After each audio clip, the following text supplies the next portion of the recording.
All right, gentlemen, I've been waiting for this, man. I'm excited.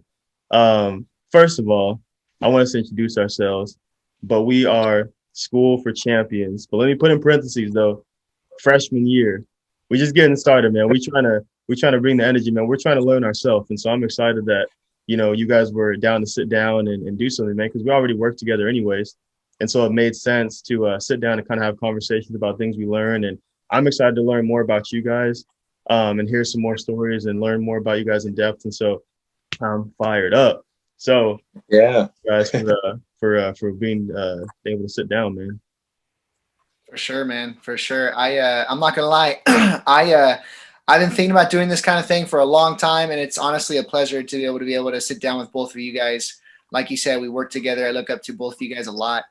And I honestly feel like just with us being at the level that we're at and up and coming and on the rise and whatnot, I feel like a lot of people are going to be able to relate, right? A lot of people are going to be able to relate, and hopefully, right, the whole goal is for us to be able to bring some value to you guys out there, so that you guys can be a little bit more motivated to say, hey, maybe I can do it too. If they're going for it, then maybe I can too. So Mhm. hopefully that we can, bring that value across the screen and just kind of motivate a couple people to go for their dreams. So I'm excited, man. Super So it's excited. super dope because like we all watch podcasts and listen to things and watch YouTube videos, and but these people already made it. They're already making millions a year. They're big successful entrepreneurs, and that's dope because we need the motivation to see it from people who've already done it.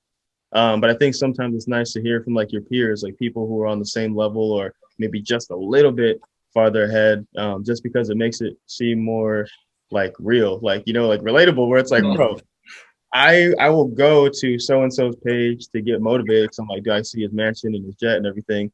But sometimes it's nice to be like, all right, but how did they get there though? And so basically documenting our journey, man. So because we all have these goals. Dylan, I'm telling you, bro, you about to get that house in Malibu. I can't wait. And yes, I'm putting you on blast. But eventually, when you get it, then we can go back here and be like, dude, 2021, we were just talking about it. Now you're like, bro, I'm living in it, man. yeah. I was just there yesterday. Yay. Yeah. My Wait, were wife you and really? I and Onyx. We were just there driving yesterday. We went to No it. So way. yeah, man, I'm excited. I knew after yesterday, after our conference calls and stuff, I told the wife, I said, let's go check it out. Let's go talk about when we're going to be there. Mhm. And it's just when you start to see stuff like that and and as you're putting in some of the work, you're like, dang, like this is possible. And so it's exciting that we got this platform where we can show people like, look at, we're in the work, we're in the grind right now. And we're going to show you guys what we're doing.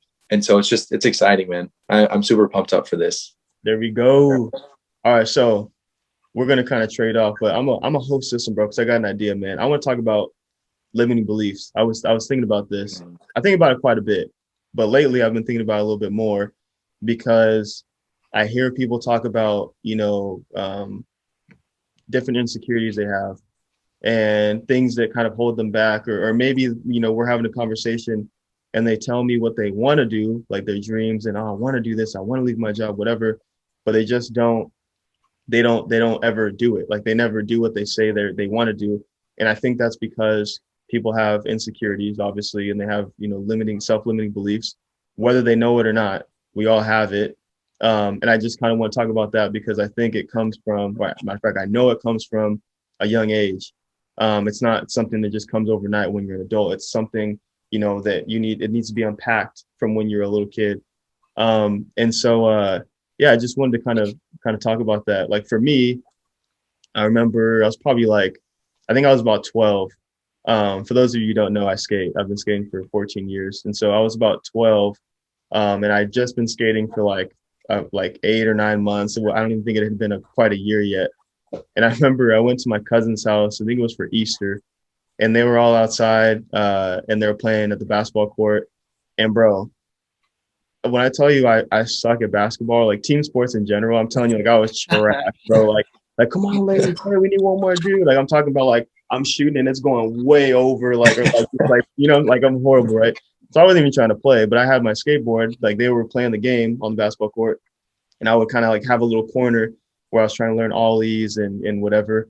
And they used to dude, destroying me. Like, dude, you still, man, you got a skateboard? Like, what? Like, bro, my family was not about that. It was just basketball, football, it is what it is. And so, and they used to always just ream me, bro. Like, dang. And then, so, anyways, when I'd see him every year for whatever holiday, are you still skating out there, man? You still in Chill Hill skating with the boys, man? Like, surf's up, bro. Like, they'd always just, like throwing up and I'm like, oh my gosh, dude. So, anyways, it's funny now, but it used to really bug me because like I looked up to my older cousins, like I was the youngest out of all of them, and so it would bum me out because I kind of like wanted to be accepted. But the thing is, I kept going. It just, it's not like it's some super sad story, but it's like I kept going, kept skating. But if I let them get to me, I let them get under my skin, then I wouldn't have accomplished the things that I accomplished. Not to say I'm just this bad skater and I can just do any trick. But I've accomplished quite a bit, and I think about what my life would be like if I stopped skating because of something stupid like that. I wouldn't have won the contests that I've won, or had the sponsors that I have, or started the company that I started, or or met my wife, dude. It's crazy because I met Betsy at a skate shop that I worked at, and so it's crazy, dude. Like if I was a basketball player, if I was like, yeah, I'm gonna learn how, I'll show them, and I become this basketball player, there's no way I would have interest to work at a place like that. And so, it's crazy, man. And that means I wouldn't have my daughter. And so you think about these things, man, where it can just start from something super small from years ago, and then it kind of trickles into your life later on. You don't even realize, positively or negatively. So, anyways. But Lane, I'm not gonna lie. Let me interrupt you, bro. You are pretty bad, so stop getting humble. Like, I know, man. Go check out, honestly, go check out Layton's Instagram if you haven't, at Lheighton Cook, right? At Lheighton Cook. Yeah. Go check it out because honestly, this dude is bad A. You're gonna see all of his skating highlights, and I wish I could do what you do on a skateboard. So, well, dude, I've been skating for 14 years. I better be able to do something, bro. Like, you know what I'm saying? That wouldn't make no sense. Hey, honestly, it's pretty good though. I want to just interject really quickly and just add one little thing on that one, Lane, because it's interesting because not everybody has an experience like that. Sometimes the limiting belief and the taunting, the bullying, whatever it might be that someone goes through as a kid, they're not able to overcome it. And you obviously did. And I just want to kind of point out, guys, like there's a quote that comes to my mind that I've always thought about and I've always liked. And it says, the fears that we don't face end up becoming our limits, right? Mm-hmm. And I think about that, like you're talking about, like if I hadn't pushed aside the thought, the comments that my cousins or my family were making, and thinking like, man, like, should I be skating? Like, dude, everyone plays basketball. How do I not play basketball? Like, I should probably learn. And if you let that affect you in that kind of a way, like, where would you be? Right. And like you just said, you wouldn't have the life that you have right now. You wouldn't be married to the woman you're married to. You wouldn't have that awesome daughter that you have right now in your life. And so your life would be completely different. And so just thinking about like how many of us have had something in our life that has affected us. And it's awesome to be able to see like how you did it. So many people haven't been able to overcome it. What was it for you that allowed you to have that mindset to be like, man, I have to face this fear?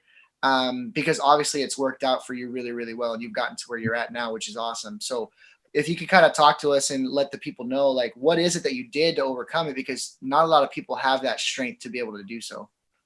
Yeah, I think honestly, man, I think it was just like, well, it was a couple of things. One, I was just like, I didn't have really an option anyways, because I mean, I could just keep trying baseball and basketball and football. I could just keep trying, but I would be trash and not get picked and get gun on the team anyway. So I kind of was like forced to be a lone wolf and be like, nah, let me stick to this. Like, I feel like I'm onto something. I'm having fun. But that was the thing, man. I was just having a good time.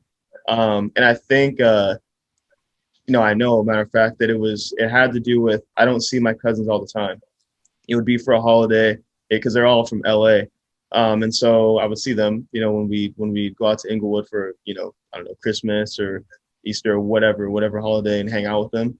But then I'd go back home, back to Chino Hills, 45 minutes away, and I'd be away from them for a while. And I didn't have that negativity in my ear all the time. And so that's powerful because that was like my associations. Like I loved my cousins, I looked up to them, but if I was around them all the time, like if I lived in the city and I was with them all the time, like it was kind of like we hung out every day, I probably wouldn't still be skating because it would just be constantly in my ear. But because I would have it like in little splurts, and then have a break and get to go back to people who were like, you know, my friends who actually did it with me also and that kind of thing. Then it was just fun. You know, it was annoying when I'd go over there and I didn't look forward to going over my grandma's house and seeing them. But we need it, bro. You know, we can't have everything just be everyone accepting everything we do. There's somebody that's going to make fun of us or kind of talk about us behind our back or whatever. So I honestly think it was a blessing. Just the few comments they would make and kind of mess with me and, you know, rough me up and stuff. And so it's cool. It's funny now, but before back then I was like, oh, wait until I get bigger, bro. I'm gonna go back all you guys up. That's hilarious. Yeah. So man. did you have like more of an edge to you in the beginning when that happened? Was it more of like you said, like, I'm going to prove you wrong, or did it hurt a little bit? Like, was it kind of like, dang, like you second thought if you should keep trying? For sure, dude. It was a little bit of both. It was like, for sure, I definitely want to prove them wrong. Like, man, like, just wait, dude. I'll be able to do, like, back then it was like, I wanted to learn how to do a tray flip. And like, dude, back then I was just like, man, you'll see, bro. Like, I'm going to do a tray flip in front of your faces. And then you're going to be like, what the heck? That's crazy. I want to teach me how to do that. That never happened. But in my head, I was like, just wait, man. I'm gonna do it. And I'm gonna land it so clean in your face. And so that was part of it, wanting to prove them wrong. But then the other part was for sure like insecurity and being like, I don't know if I want to keep doing it. I for sure didn't want to do it when I was around them. So like the next holiday, same thing. They're out, but this time they're playing football on the grass field, and there was like the sidewalk where I could actually skate. And I like hesitated to get my board out of my mom's trunk to go skate because I was just like, I don't even want to deal with it, bro. Like, I don't want to hear it. And I didn't end up skating. And, you know, it's a really small thing. It's like I didn't go skate that day. But I let it get under my skin where I didn't end up doing what I really wanted to do. It was a nice day outside. I didn't want to play football. And so I was like, well, might as well skate, but I didn't do it. I just kind of sat inside with the adults because I didn't want to deal with it. So it was a little bit of both for sure. Yeah. You know, it's interesting. I was thinking, so Morgan and I years ago, I don't know if you remember this, Morgan, but when we tried out for that McDonald's commercial, yeah, and I had to learn how to ollie in like one night. I couldn't.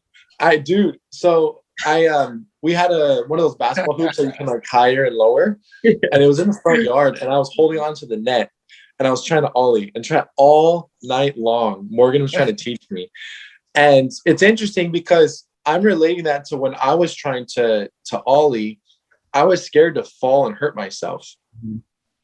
But you, like, the way you're talking about it was you were more worried about what the other people thought as opposed to you being scared yourself. And so it's interesting how your mindset is like that. Because like I wasn't even thinking about Morgan. And I think that's because Morgan was encouraging me. So I think what you said is important. It's your associations around you, you know, because when they believe in you, all you got to do is believe in yourself at that point. And so it's interesting, you know, but that alone is a win, man, because I'm still trying to ollie. Yeah, it's bro, 14 years and he still can't ollie. You got 14 years. Tony Hawk Pro Skater. That's all I do. Nah. Oh man, it's funny, dude. But I want to hear about you guys, man. Like, I want to hear about you, Dylan. Like, share a little bit about you. Like, I know for sure we all have stories. And I know you guys have stories. So what's like? Take me to a time, you know, whatever age, whatever time, some of you can think about what's like, man, like that might have battered me up a little bit, and how you got past that. Yeah, so I would say my junior year of high school. Mm-hmm. So I played football in high school. Now I say I played. I was there. I was cheerleading from the bench, but yeah, no. So it's interesting because I was around people that some family really believed in me, right? So in my head, I'm like, man, like I could do this, I could do it, and then the other half didn't. And so whenever I would mess up, it would mess with me, because I'm like, maybe maybe I'll believe that story, and I wouldn't know what story to believe. And so a specific time comes into my mind where in high school, I had some family, they're like, they would never visit and never watch me play. And, at the end of the game, either you're killing the team or you're getting killed. And the coach is like, all right, you can go in the last few minutes. And so I would get some play time, right? And that for me was awesome. And I had some family tell me, because I'd ask them, I say, hey, like, I played a couple minutes today, why don't you come? And they're like, oh, well, you never play anyway, so I don't want to waste my time going there. And that would kill me. And that kind of put in my mind the story that I was believing. And I took that identity of like, oh, I'm not good enough. Mm-hmm. I would take that with me in everything, right? And so that had like a huge impact on me, because it was tough. Like, you have your support group, kind of like how you were saying, like, people that were close to you did believe in you.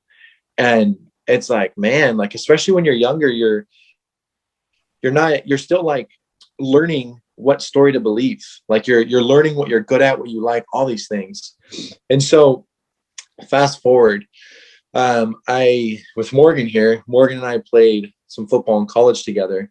And I think what changed in my mindset was Morgan really believed in me. And so I was like, okay, like, I'm going to kind of hang on to that belief a little bit, because that's all I was hearing. Right? Because we lived together and we were just so close. And then what kind of shifted my mind was the work I was putting in. I think the tough part about it is, if you're not putting in the work, you're going to lie to yourself, right? Some people, they rely on talent, but talent's only going to take you so far. Commitment is what's going to take you. Right. And so I think the biggest thing for me was believing a story that was going to help me and uplift me, and then putting in the work to where I actually believed it. Mm-hmm. Right. Because like, we all tell ourselves a story, right? And a belief is just a belief. So if you tell yourself you're good, you're going to believe it as you put the work in. If you tell yourself you're not good, naturally you're not going to put the work in, so you're not going to believe that you're good. So it's really interesting. It's just a story that we like tell ourselves, or other people tell ourselves, that we allow to put into our mind, and we take that identity. So I think putting in the work is the biggest thing to get you out of that mindset, for sure. That's a story that kind of sticks out to me that I've always thought of. I actually wrote on a piece of paper, and I don't know if Morgan knows this, but all the people that didn't believe in me, and then I folded it up and I put it in my socks every time, right? Every time I had it in my socks for game time, and I could feel it, right? Because it would be kind of annoying, and that would be in my head. Mm-hmm. Like, all those people, and that kind of started giving me that edge. And so when Morgan and I were going to a trainer named Ron, he played, what was it, Morgan, for the Raiders for like 15 years. He was a receiver for them or something. I forget what team, but he was in the NFL.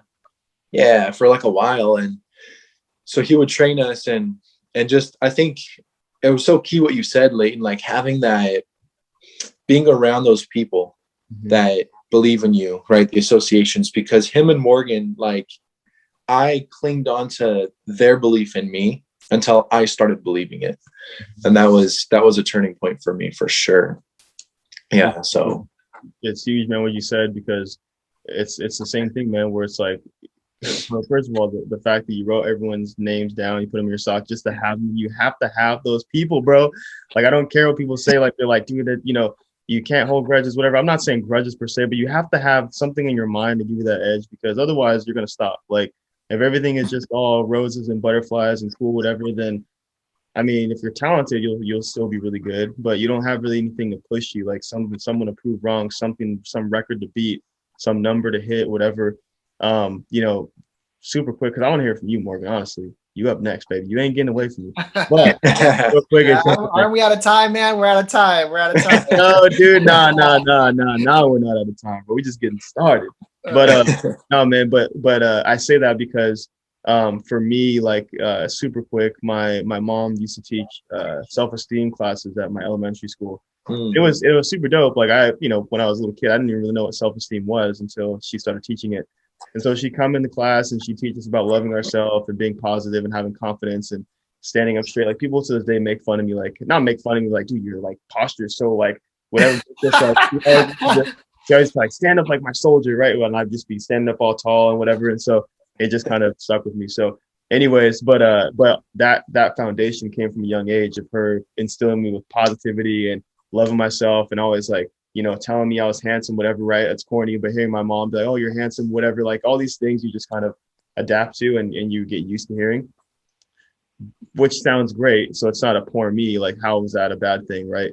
But then I feel like if you have too much of that, I feel like sometimes when I get hit with adversity now, I had to develop the ability to get hit in the face and then not stop. Like I'd be like, because everything was always good. I didn't have, I mean, I grew up with just her. My mom's a single mother, but we had everything. She had a great job, and we didn't struggle in that way. And so sometimes it kind of, I wonder. I'm like, man, I wonder if I had some more adversity, that I would be in a different place right now because I had something to fight through versus things always being like, oh, you're so good, you're going to be a winner, you're going to be, whatever. Those are all things we need to hear. But then we also have to have life meet us with some punches because we have to have something to fight through. So anyways, I just want to share that because I know there's people that might not share that story where they struggled in one area. But then like, yeah, everything was pretty much good, but that also could be a struggle too. That could be adversity too, because you heard that, your whole life and you didn't have anything to fight through, quote unquote. But yeah, man, that's enough about me, Morgan. Come on, bro. Time is up. Let's go. I want to hear about you. Like, because like for real, bro, like this is a big one because like this episode, like self-limiting beliefs, like people, we all have them and don't even realize they have them. Like most people do, but like, well, I would say some people do. Most people don't. They don't realize that we even have these things.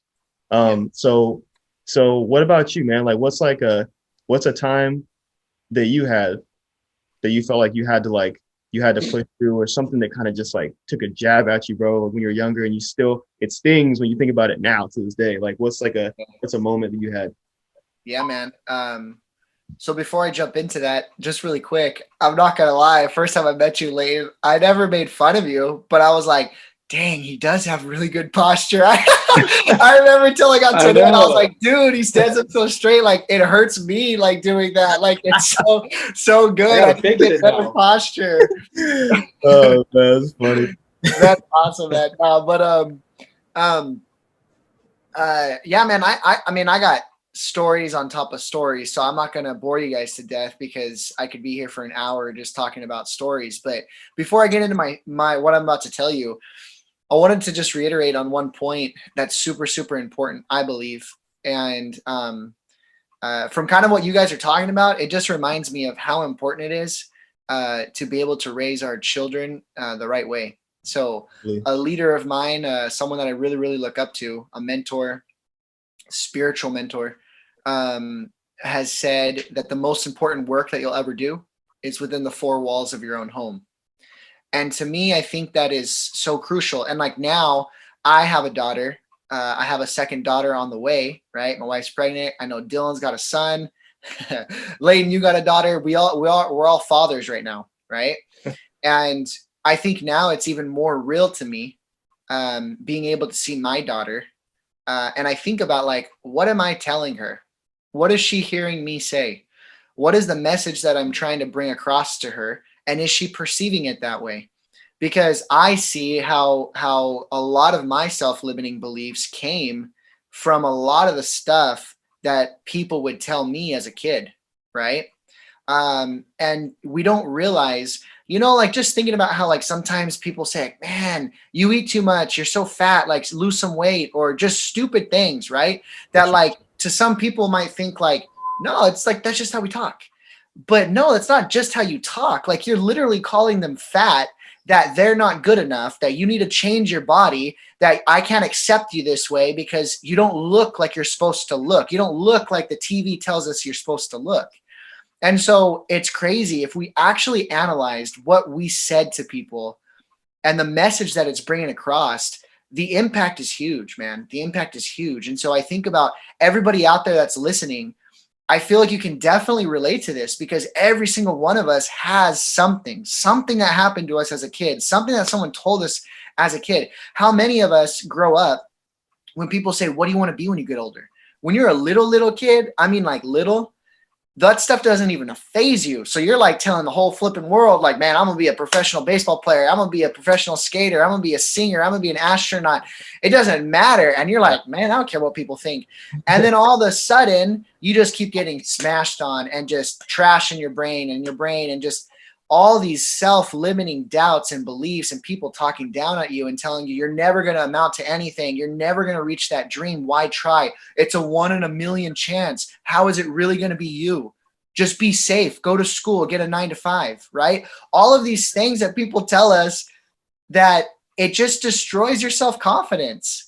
And so we just get beat up as kids and we end up going through our middle school, high school. And all we've been told is, no, that's stupid. You're never going to get it, right? And even our own parents who love us and they're just trying to protect us. And so they tell us, no, just the chances of you making it aren't that high. Just be safe. And they will love us and they're trying to just protect us. They're doing it from a good place in their heart. But you don't realize how much that's affecting somebody. And so anyways, I'm going on a rant here, but it's something that I'm super passionate about, guys, because I've analyzed it. I've done a lot of self-reflecting and I've thought about these things and I see it now with my own daughter and I'm cognizant, man. I really try to make sure that I say the right things and I'm careful about what I say in front of her because it affects people. It affects people, man. So anyways, self-limiting belief for me, guys, like I said, I can go on and on about tons of different stories. I actually had a different story in mind, but as I'm talking to you guys right now, just another one came into my head. And I think this one's huge. And I think a lot of people are going to be able to relate. And so I'm just going to go for it. So Dylan and myself, right? Obviously we're brothers. Our parents love them both to death. Super, super good people. But they made mistakes, right? Just like every single person's made mistakes. We've all made mistakes. For a time when we were young, our parents were just going through a really, really tough time as a couple, right? A lot of things happened that weren't good. Without getting into the details, they ended up getting divorced. But for about 8 years, they should have been divorced, right? For about 8 years, they should have been divorced. But they just kept going through the crap. And it was just, it was a bad relationship, man. A bad relationship. Yeah. And unfortunately, one of the things that ended up happening that I wish didn't happen was that myself, Dylan, my sister, my other brother, we witnessed all of it, right? We witnessed the fights. We witnessed the name calling. We witnessed the screaming. We witnessed it all as little kids. And like, for me now, that's something that I'm super, super like, no, my wife and I, whenever we have a discussion, a disagreement, it will never be in front of my child. Like it'll be behind closed doors. They'll never even know that we're arguing. And when we come out of those doors, we're on the same page because we're a couple, we're one, and we do this thing together. And so I think about that and like growing up, just constantly hearing all that bad stuff, right? Of the fights, the arguments. It affects you, man. It affects you. And you don't think it does. And to be honest with you, I think that like my brother, my brothers, my sister, myself, like we came out of this like in a really good position. I think like I'm proud of us. Like we ended up accomplishing a lot in our lives up to this point that a lot of people probably wouldn't have gone down that path. They would have gone down a different path. And so I am pretty proud, but I will say, guys, that like growing up, you know, quote unquote, pretty poor, growing up, hearing the fights over money, over all these different things, you just grow up with that in your head that like, man, like, is it even possible to be successful? Is it even possible to have like a good, strong relationship, right? Is it possible to actually make enough money to where my kids, I don't have to tell my kids no because I don't have any money in my bank account, right? Yeah. And so, so many of these types of things go through your mind and you just wonder if it's possible. So anyways, I think that was huge, a huge self-limiting belief that started as a young boy for me, that has really affected my life in many different ways when I look back on it. But one of the things that I think that we've been able to do to be able to overcome, one, to go spiritual, guys. Like I'm a very spiritual person. I believe in a heavenly Father up above, and staying close to those beliefs, trying to stay close with my relationship with Him, has completely changed my life. Like completely changed my life. That is the number one reason why I'm where I'm at in my life today, and I didn't take a different route.